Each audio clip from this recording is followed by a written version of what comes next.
Nous sommes ensemble pour une demi-heure d'information. Bonsoir, bienvenue à toutes et à tous. Des projets de loi, 5 au total, adoptés par les députés à l'hémicycle. Ce sont des projets de loi organiques qui déterminent l'organisation et le fonctionnement de certaines institutions du pays, dont le Conseil constitutionnel. Ils ont été adoptés par la majorité des députés. Noix de cajou, bilan de l'exercice 2021 et un chiffre à retenir, 339 milliards de francs CFA. C'est ce qu'ont reçu les planteurs en cette année, ce malgré les effets négatifs de la pandémie mondiale. On fait le point dans cette édition avec le conseil Coton Anacarde. Et puis, elle a marqué la musique baoulée, la légende Alla Thérèse est encore vivante dans les mémoires. Nous nous sommes rendus dans son village de Bofia, dans le département de Toumoudi, pour répondre à cette question.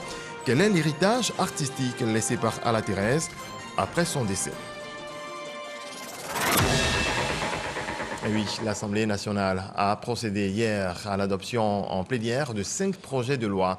Ils sont liés à l'organisation et au fonctionnement de certaines institutions du pays, telles le Conseil constitutionnel. Éric Gory. La plénière de ce jeudi 10 février avait une autre configuration, une configuration spéciale. Elle marque la clôture de la première session extraordinaire de l'année 2022. 95% des parlementaires étaient présents. Devant eux, 5 projets de loi. Ces projets de loi ont donné lieu à quelques interprétations et explications. Toutes les crises qui surviennent, soit après les élections, soit même avant les élections.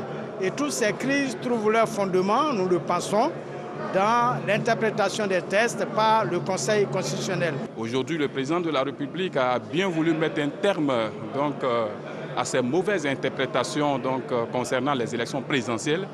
Il nous a proposé un projet de loi conforme à une Côte d'Ivoire urgente, à une Côte d'Ivoire qui peut continuer sa marche vers la paix et vers la cohésion sociale. Adama Bictogo, président par intérim de l'Assemblée nationale, a dû suspendre la plénière d'une vingtaine de minutes. En suspendant les réunions de l'hémicycle pour se concerter, on veut prouver à nos mandats qu'au niveau de l'hémicycle, il n'y a pas de parti au pouvoir, il n'y a pas d'opposition. On doit voir dans la même direction et qu'on veut décider ensemble de l'avenir de notre pays. Ça a été au-delà de 15 minutes. Celui qui assure l'intérim a su saisir l'occasion de permettre aux uns et aux autres de pouvoir se faire comprendre avant que nous ne passions au texte de vote pour qu'il n'y ait pas de frustration, qu'il y ait une vraie compréhension par la suite. À terme, les 5 projets de loi ont tous été adoptés. Ils sont prêts à intégrer les services de l'administration publique. Plus de 8000 fonctionnaires en fin de formation ont reçu leur attestation des mains du ministre de la fonction publique et de la modernisation de l'administration, Eugène Atoubé.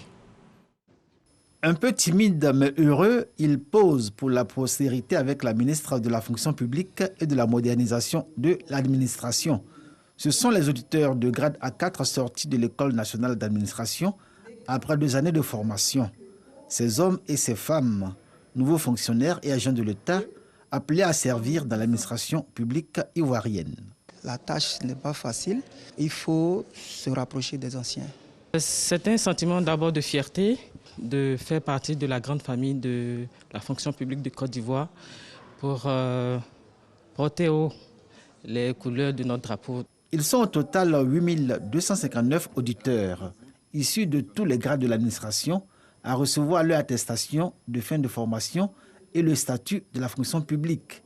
Leur parcours a commencé en 2020, année de leur admission à l'ENA, à l'issue des concours administratifs organisés par le ministère de la fonction publique et de la modernisation de l'administration. L'aventure qui s'ouvre à vous devra consacrer en chacun de vous l'esprit du sacerdoce, c'est-à-dire du don de soi au service du bien de la collectivité. Votre essence et votre existence dans l'administration n'auront pour seul et unique objectif que de servir les populations et non de vous servir. Les nouveaux fonctionnaires QV 2020 auront plus de chances que les promotions précédentes pour ce qui est du paiement du premier mandatement, appelé communément rappel. Anoloto a donné instruction au directeur général de la fonction publique pour que ceux-ci touchent leur solde dans un délai maximum de 6 mois à compter de la date de leur prise de service. Une décision qui met du baume au cœur de ces nouveaux fonctionnaires. Affiner la stratégie de lutte contre la corruption, c'est l'objectif de la rencontre entre le ministre Epifane Zorobi et l'ambassadeur d'Égypte en Côte d'Ivoire. Les échanges ont eu lieu ce jeudi au plateau. Espérance Diakale, Cheikh Koné. Suite à la conférence des Nations Unies contre la corruption tenue en décembre dernier en Égypte, où il a été question de l'engagement des États africains contre ce fléau, l'ambassadeur d'Égypte en Côte d'Ivoire a rendu une visite au ministre de la promotion de la bonne gouvernance, du renforcement des capacités et de la lutte contre la corruption. Cette rencontre était l'occasion d'aborder plusieurs pistes de collaboration en matière de bonne gouvernance et de lutte contre la corruption. Monsieur le ministre a dirigé une forte délégation ivoirienne lors de la 9e conférence des États partis au traité pour la lutte contre la corruption en Égypte qui s'est tenue à Sharm el-Sheikh au mois de décembre. Et ils ont eu une participation vraiment très active et très intense. Et je suis passé cet après-midi voir comment est-ce qu'on pourrait renforcer davantage la coopération entre les deux pays dans le domaine de la lutte contre la corruption et la bonne gouvernance. Les plus hautes autorités égyptiennes en charge de la lutte contre la corruption ont apporté tout l'appui à la Côte d'Ivoire en termes de partage d'expérience. Et il a été convenu de renforcer la coopération avec l'Égypte en matière de bonne gouvernance et de lutte contre la corruption. L'Égypte est l'un des rares pays d'Afrique aguerris en termes de formation et de sensibilisation dans la lutte contre la corruption. La Côte d'Ivoire compte s'inspirer de ce modèle. Restons dans le couloir du renforcement de la coopération, cette fois avec l'UNFPA qui tisse de solides liens avec la Côte d'Ivoire. La directrice régionale du Bureau de l'Afrique de l'Ouest et du Centre de l'organisation onusienne est à Abidjan. Didier Nguesson. La directrice régionale du Bureau de l'Afrique de l'Ouest et du Centre du Fonds des Nations Unies pour la population, UNFPA, est en visite en Côte d'Ivoire pour renforcer la coopération entre le pays et l'institution onusienne. Lors des échanges, l'accent est mis sur les grandes lignes du projet Suède pour lequel l'UNFPA joue un rôle essentiel aux côtés du gouvernement et des partenaires. C'était une visite de courtoisie. Je suis venu juste échanger pour savoir où on en est, quels sont les besoins le niveau de notre coopération et je suis heureuse de savoir que ça va très très bien. On ne veut pas qu'aucune femme meure si on peut éviter. Donc 0 mortalité maternelle évitable, 0 besoin non satisfait en planification familiale. Chaque femme qui veut utiliser une méthode moderne de contraception doit avoir accès. Le dernier et très important aussi, c'est 0 VBG, violence basée contre le genre.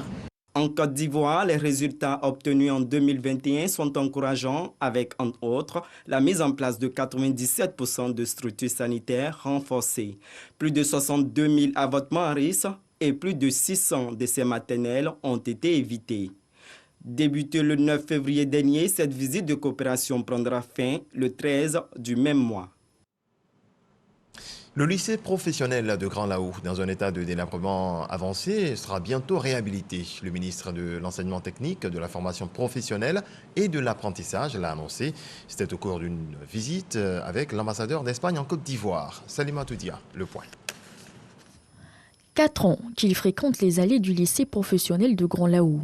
Herman, stagiaire en BT, filière maintenance et machines marines, est passionné par les métiers de la mer. Il rêve d'être un grand mécanicien. J'ai appris à la télé qu'il y avait une école qui forme au métier de la mer. Donc je suis venu m'inscrire et j'ai découvert que le métier est très vaste. Il forme en plusieurs métiers industriels, tels que l'électricité, le froid, la mécanique. Donc j'ai décidé de le faire. Il lui reste 2 ans d'apprentissage pour terminer ses 6 années de formation. Une formation qu'il juge plus ou moins difficile dans la phase pratique. Ouvert en 2002, l'établissement a été le fruit d'une coopération entre l'État de Côte d'Ivoire et le Royaume d'Espagne.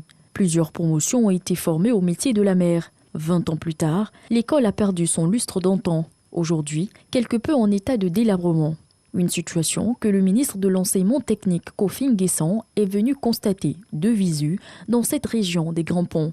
À ses côtés, l'ambassadeur de l'Espagne en Côte d'Ivoire qui a aussi parcouru les 115 km depuis Abidjan. Nous sommes venus nous rendre compte de ce qui ne va pas, pour qu'ensemble on puisse apporter quelques réhabilitations et faire en sorte que ce lycée retrouve son lustre d'antan. Le milieu écologique est fascinant, c'est très joli ici. On a la mer, on a la lagune, on a aussi la forêt, on a tout sur place ici. Il faudra faire en sorte que cet établissement attire de nombreux jeunes, que ce soit de notre pays ou de la région africaine, qui viennent ici pour se former au métier de la pêche. Pour l'Espagne, l'engagement aux côtés de la Côte d'Ivoire devrait continuer en 2022. Continue pour pouvoir assurer une formation de qualité, continue pour aider la jeunesse ivoirienne à avoir accès à une éducation qui permet de trouver des emplois de qualité. Offrir les meilleures conditions d'apprentissage possibles aux jeunes et les former au métier reste l'ambition de l'État ivoirien. Alors que s'ouvre la nouvelle campagne de commercialisation de la noix de cajou, le Conseil Coton Anacarde a fait le bilan de l'exercice 2021. Les planteurs ont reçu plus de 339 milliards de francs CFA cette année, des revenus borchants qui devraient s'améliorer. C'est ce que nous apprend Lancine Bakayoko. La campagne de commercialisation cajou 2021 s'est caractérisée par une relative stabilité des prix en comparaison aux dernières campagnes. Une relative stabilité liée à l'évolution du dollar et à une meilleure surveillance des frontières entraînant une bonne expression du jeu de la concurrence. Résultat, plus de 339 milliards de francs CFA ont pu être distribués aux producteurs de cajou, en augmentation de 14% par rapport à la campagne précédente. Ce dynamisme est le fruit de l'engagement du gouvernement à travers des mesures réglementaires et opérationnelles fortes en faveur du secteur privé. En ce qui concerne les perspectives, la campagne 2022 s'annonce prometteuse avec des projections de production dans l'ordre de 1 040 000 tonnes de cajou. 17% de ce volume, soit 180 000 tonnes, devraient être transformées localement. Ces prévisions vont s'accompagner d'un resserrement des mesures aux frontières terrestres afin de freiner la fuite de la production ivoirienne vers les pays voisins. Les acteurs de la filière, dans leur ensemble, sont invités au respect scrupuleux des dispositions pratiques et de la commercialisation de la campagne 2022. C'est le 4 février dernier que le gouvernement a fixé les prix de la noix de cajou. 305 francs le kilogramme bord-champ, 330 francs dans les magasins intérieurs contre 359 francs dans les entrepôts usinés. Au niveau du port, le prix plancher non négociable a été fixé à 389 francs CFA. On passe au point Covid de ce vendredi.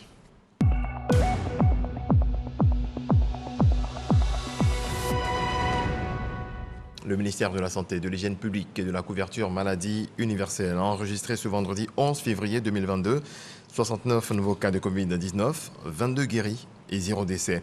À la date du 11 février 2022, la Côte d'Ivoire compte donc 81 109 cas confirmés, dont 78 866 personnes guéries, 789 décès et 1454 cas actifs. Le 10 février, 119 692 doses de vaccins ont été administrées, soit un total de 8 941 062 doses.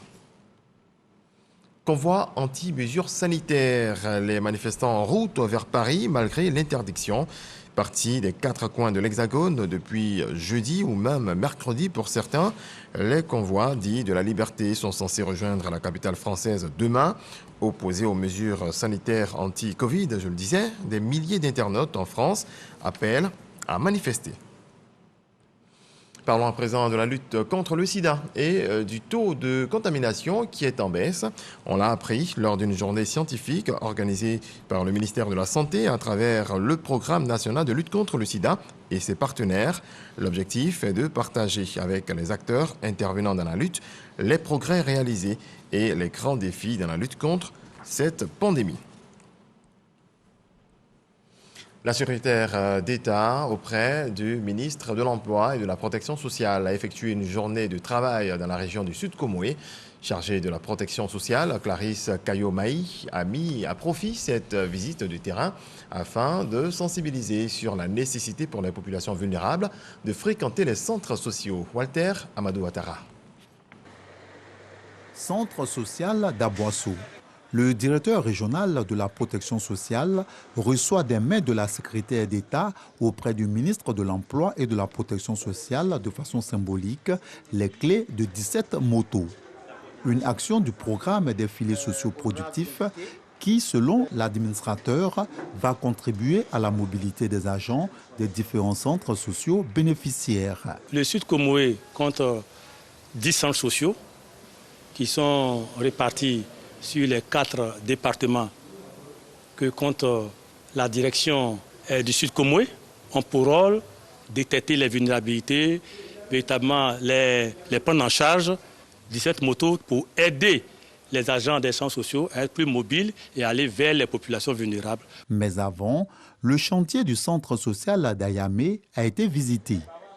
En attendant la fin des travaux, les potentiels futurs usagères du centre ne cachent pas leur joie. Le centre est la bienvenue parce qu'on dit que le centre c'est pour s'occuper des veuves, des orphelins, des enfants de la rue. C'était à la mairie, c'était un peu difficile. Ici, on a de l'espace. Quand on va déjà à la maison, c'est qu'on sera bien accueillis. Au cours de cette mission, la secrétaire d'État a souhaité plus de visibilité pour les différentes actions sociales menées par le gouvernement.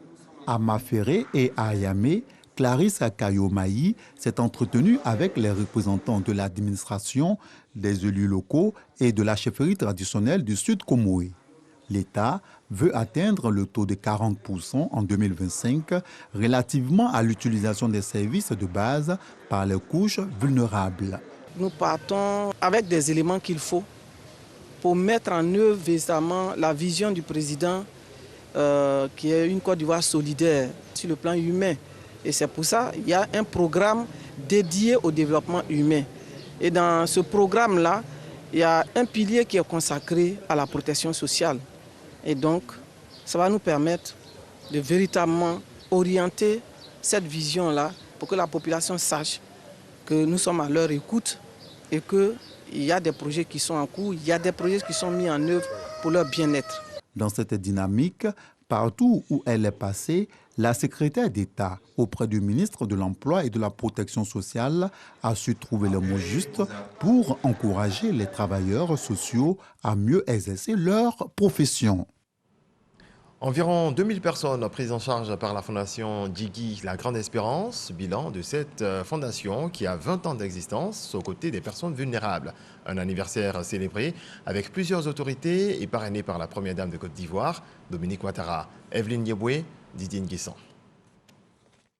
Il y a 20 ans, naissait une organisation non gouvernementale à caractère social qui travaille à améliorer le bien-être des populations vulnérables. La Fondation Djigui La Grande Espérance marque un arrêt pour célébrer cette noce de porcelaine et fait le bilan du chemin parcouru. Le bilan est largement positif. Au départ, ce n'était pas facile, mais quelques années après, nous avons atteint une vitesse de croisière sur toute l'étendue du territoire où nous avons acquis une notoriété non seulement nationale, mais au plan international reconnu par beaucoup d'institutions.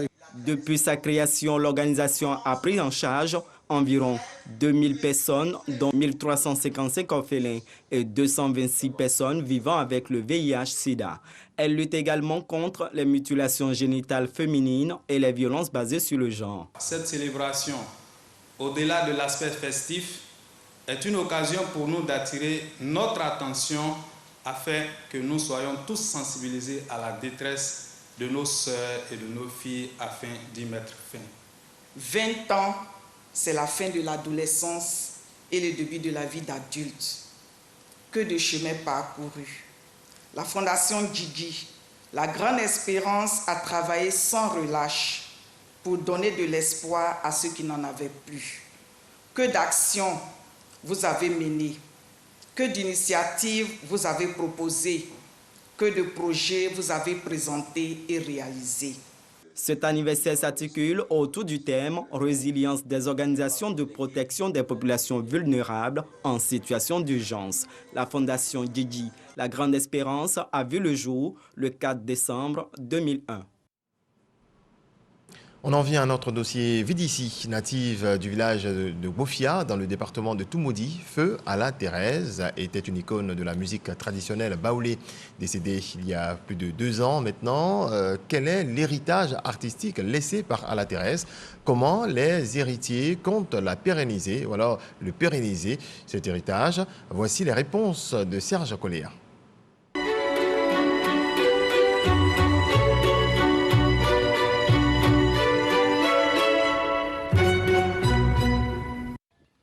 Bofia, village natal d'Ala Thérèse, dans le département de Toumoudi. Décédé le 19 janvier 2020, à l'âge de 84 ans, c'est ici que repose la reine de la Congo.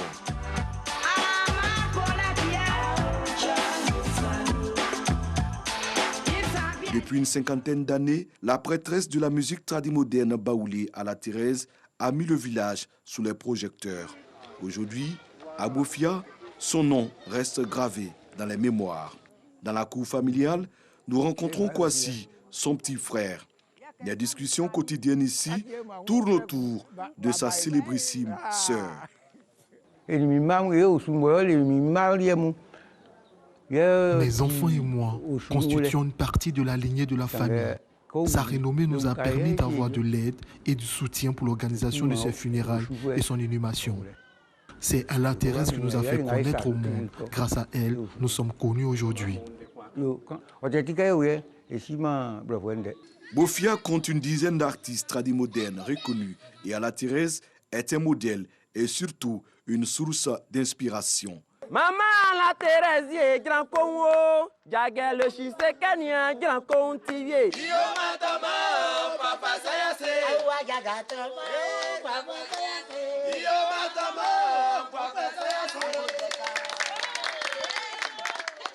Maman Ala Thérèse a été vraiment un modèle pour moi, particulièrement parce que, étant dans la même famille avec elle, je la voyais faire son activité musicale et avec les bonnes choses qu'elle apportait dans la famille, avec les blancs qui la suivaient et partout le monde entier en parlait et tout ça.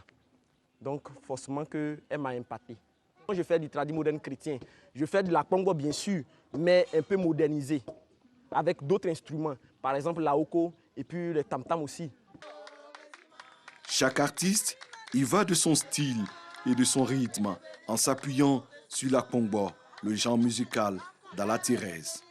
Pour garder l'authenticité de la Congo et pérenniser l'héritage artistique laissé par la défunte, chacun y met du sien. Prince est le fils de Ngoran Laloy.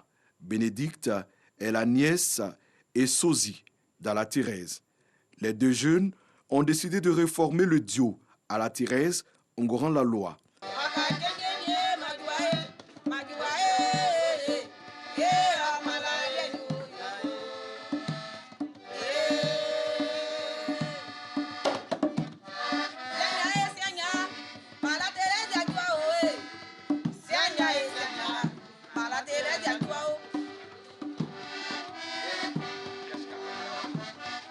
Prince joue avec dextérité l'accordéon et Bénédicte chante et danse avec aisance la Congo. On a décidé de former le groupe pour pérenniser leur œuvre. Voilà. Parce que si on arrêtait de jouer tout d'un coup, on n'allait plus entendre parler d'eux et leur image allait s'éteindre. Donc voilà la raison pour laquelle on a décidé de pérenniser leur œuvre. Entourés des mêmes percussionnistes que leurs parents, sans grand moyen depuis près d'1 an, ces deux jeunes revisitent le répertoire du mythique couple. On maîtrise tous les morceaux, parce que je répète avec mon appareil et aussi avec le groupe. Peut-être que c'est les chansons que j'ai jamais entendues que je ne maîtrise pas. Sinon, ce n'est pas une question de se vanter, mais on maîtrise.